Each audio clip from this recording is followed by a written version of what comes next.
नमस्ते दोस्तों, two sisters vastu channel में आपका स्वागत है। मैं हूं आपकी दोस्त चारू और आज हम सुनने जा रहे हैं महाशिवरात्रि की पावन कथा। बहुत समय पहले ब्रह्मा और विष्णु दोनों महान देव अपने अपने कार्यों पर गर्व करते हुए यह सोचने लगे कि उनमें से कौन श्रेष्ठ है। एक कहते मैं सृष्टि का रचयिता हूँ, दूसरे कहते मैं जगत का पालन करता हूँ। उनका यह विवाद बढ़ता ही गया। तभी अचानक आकाश से लेकर पाताल तक फैला हुआ एक अनंत अग्निस्तंभ प्रकट हुआ।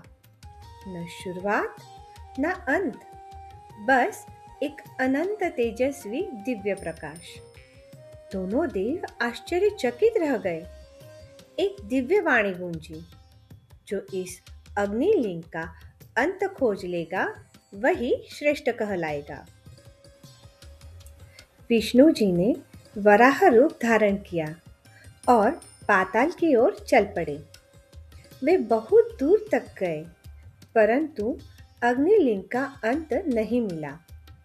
अंततः उन्होंने सत्य स्वीकार किया, मैं नहीं जान पाया यह अनंत है। ब्रह्मा जी हंस रूप में आकाश की ओर उड़ चले। बहुत ऊंचाई तक गए, पर अंत नहीं मिला। फिर भी उन्होंने अहंकार में आकर झूठ कहा, मैंने अंत देख लिया, और केतकी पुष्प को साक्षी बना लिया। तभी अग्निलिंग से भगवान शिव प्रकट हुए, शांत, तेजस्वी, अनंत और निराकार। उन्होंने विष्णु की सत्यता की प्रशंसा की और ब्रह्मा को झूठ बोलने के लिए दंड दिया। धरती पर तुम्हारी पूजा नहीं होगी, और केतकी पुष्प को भी पूजा से वर्जित कर दिया। इसीलिए अन्य देवताओं की पूजा में केतकी पुष्प का प्रयोग किया जाता है, लेकिन भगवान शिव की पूजा के वक्त केतकी पुष्पों को वर्जित किया जाता है। यह दिव्य घटना फाल्गुन कृष्ण चतुर्दशी की रात हुई और तभी से यह रात महाशिवरात्रि कहलाती है। महाशिवरात्रि की दूसरी पौराणिक कथा। बहुत समय पहले की बात है, जब सती अपने पिता दक्ष के यज्ञ में शिव का अपमान सह न सकी, तो उन्होंने अपने प्राण त्याग दिए। शिव शोक में डूब गए, विरक्त हो गए संसार से। सारा ब्रह्मांड जैसे थम गया। परंतु शक्ति तो शिव से अलग नहीं हो सकती। सती ने हिमवान के घर पार्वती रूप में जन्म लिया। बचपन से ही उनके मन में शिव बसे थे। वे जानती थी उनका जीवन शिव के बिना अधूरा है। पार्वती ने कठोर तपस्या की। पहाड़ों पर, जंगलों में, धूप में, वर्षा में, कभी जल त्यागा, कभी अन्न। बस शिव का नाम, शिव का ध्यान। देवताओं ने देखा शक्ति फिर से जागृत हो रही है। उन्होंने शिव को विवाह के लिए प्रेरित किया। शिव ने पार्वती की तपस्या स्वीकार की। वो स्वयं उनके पास आए, वैरागी रूप में। पार्वती ने उन्हें प्रेम से देखा और कहा, मैंने आपको ही चुना है जन्मों से। शिव मुस्कुराए और विवाह का संकल्प किया।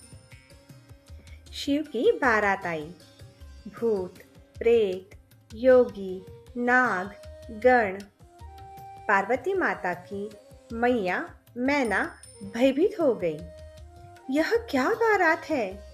पार्वती ने कहा, यही मेरे शिव है और यही मेरा संसार है। मैना माता के चेहरे पर भय की छाया देखते ही शिव ने करुणा से भरकर अपना अद्भुत, सौम्य और सर्वाधिक सुंदर रूप प्रकट कर दिया। हिमालय की पवित्र भूमि पर उस दिन अपूर्व उत्सव का वातावरण था। देवताओं, ऋषियों, गंधर्वों और अप्सराओं का विशाल समूह एकत्र था, क्योंकि आज स्वयं महादेव और माता पार्वती का दिव्य विवाह होने वाला था। जब शिव जी और पार्वती जी आमने सामने आए तो मानो सृष्टि थम गई। देवताओं ने पुष्प वर्षा की, गंधर्वों ने मधुर गीत गाए और ऋषियों ने वैदिक मंत्रों का उच्चारण किया।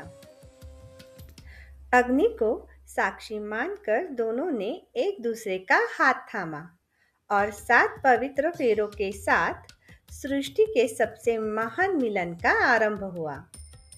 यह विवाह केवल 2 दिव्य आत्माओं का संगम नहीं था, यह शक्ति और शिव, प्रकृति और पुरुष, सृष्टि और संहार, करुणा और तप के संतुलन का प्रतीक था। उस क्षण ब्रह्मांड में आनंद की तरंग फैल गई। देवताओं ने घोषणा की, अब सृष्टि पूर्ण हुई, क्योंकि शिव को शक्ति मिली और शक्ति को शिव। महाशिवरात्रि की तीसरी कथा। एक गरीब शिकारी महाशिवरात्रि की रात जंगल में बेल के पेड़ पर बैठा था। भूख प्यास से परेशान होकर वह पूरी रात जागता रहा। हर बार जब वह हिलता, पेड़ की शाखाएं झूमती और उससे अनजाने में शिव जी पर रात भर बेलपत्र गिरा दिए, जो नीचे स्थित शिवलिंग पर चढ़ते रहे। रात में आए एक हरिण ने जब अपने परिवार की दुहाई दी और शिकारी का हृदय पिघल गया। उसने सबको जाने दिया। उसकी करुणा, जागरण, उपवास और अनजाने में चढ़ाए गए बेलपत्रों से प्रसन्न होकर भगवान शिव प्रकट हुए और बोले, आज तुमने मेरा सच्चा व्रत किया है, तुम्हें मोक्ष की प्राप्ति होगी। शिकारी धन्य हो गया। शिव शक्ति की कृपा कथा सुनाने और सुनने वालों सभी भक्तों पर बनी रहे। महाशिवरात्रि की हार्दिक शुभकामनाएं।